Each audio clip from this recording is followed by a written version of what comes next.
Berapa model Ford Ranger kita nak review ni? Hai semua, welcome to Drive Hub. Saya Soso, live host anda. So, hari ni kita akan review Ford Ranger XLT.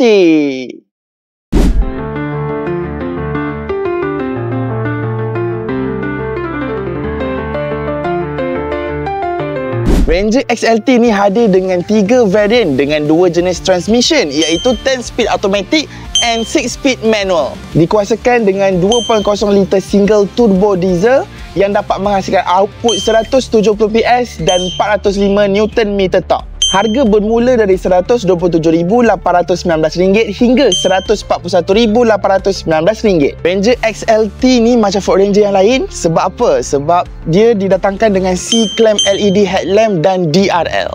Front grille XLT ni lebih bergaya. Suspension system pula menggunakan double wishbone untuk depan dan leaf spring untuk belakang. Tayar bersaiz 255/70 dengan rim bersaiz 17 inci. Wheelbase dia bersaiz 3270mm, sama je dengan Ranger XL dan Ranger Raptors.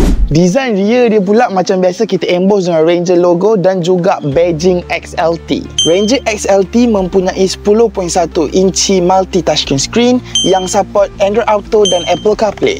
Kat depan ni kita ada 8 inci instrument cluster. Ranger XLT dilengkapi dengan 6 speaker dan untuk aircon kita ada 2 zone climate control. Dan di bawah center display juga ada wireless charging.